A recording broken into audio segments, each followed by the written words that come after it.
Now, Channel 4 News at 6 continues.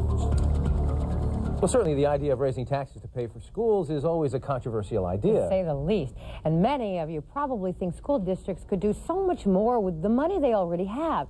We wanted to find out what your tax money actually pays for. So tonight, Channel 4's Bob Mayer takes a look at our money and the school system. Question occurs on the adoption of the resolution. It's no secret, government is inefficient, often top-heavy and bureaucratic, often wasteful. You and I fund our government, and it smarts to be told that much of our money is spent and frittered and wasted in ways that would never be tolerated in the private sector. Consider the Dade County school system. With 46,000 employees, the Dade School Board spends $5,200 per student per year on education. Private schools do what some consider a better job for half the price. You got an increase in kids out of proportion. Charlotte Greenbarg has been fighting government waste in education for years. Her group, Voices for Better Education, sees red ink everywhere in poor planning, overstaffing, and what she says is now an accepted norm, cost overruns. You're not saying we're spending too much on kids, are you? No, we sure aren't. What we're saying is they're putting the money in the wrong places. They're not accountable for the money. They're wasting the money. In the decade from 1980 to 1990, student enrollment in Florida schools increased about 46%. During the same period, school system budgets swelled by more than 200%.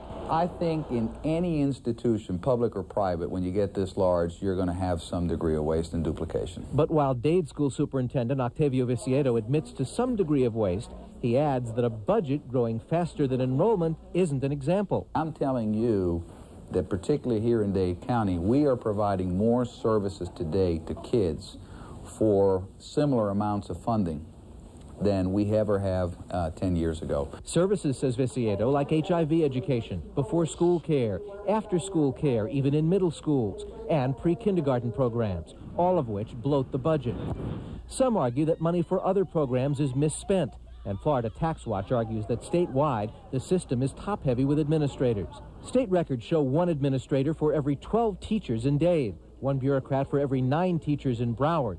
But are there even more administrators than the figures show? You say there are 2,000. There are 2,000 administrators. Where are they? They're hidden. They call them educational specialists. Someone is rearranging numbers. 472 administrators disappeared from this year's statistical abstract of Dade County schools. They reappeared under the heading Other Professional and Technical Staff. What is happening is we have this report the same data in different ways to answer to different people. Viciedo says the county isn't hiding anybody. Those education specialists, he says, do non-supervisory work that ultimately affects the classroom.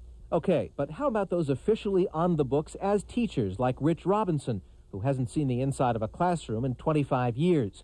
Robinson works in an office on Biscayne Boulevard and wasn't thrilled about elaborating. What do you do for the Dade school system?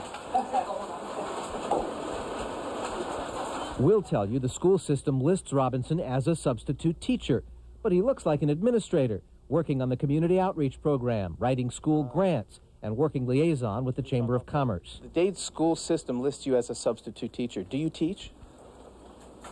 No, I do not. And when did Robinson last teach a class? Oh, it just was probably 1969. You're listed as a substitute. And I guess the bottom line is you don't substitute teach. No, I don't. I asked Superintendent Viciedo to ask Payroll Chief Henry Calvo to tell us what Robinson does based on his payroll record. What position does this guy have in the system based on what he's here? 3111, that will be a substitute. I see. Okay. You want anything else? Well, he's not teaching. No, he's not teaching. He is a teacher. He's an educational specialist. Next question might be, who's on first? Bob Mayer, Channel 4 News. And tomorrow at 6, Bob takes us on what critics call the road to nowhere. He investigates why Metro Rail and Metro Mover continue to gobble up our tax dollars. Now, Channel 4 News at 6 continues. Miami's Retro Rail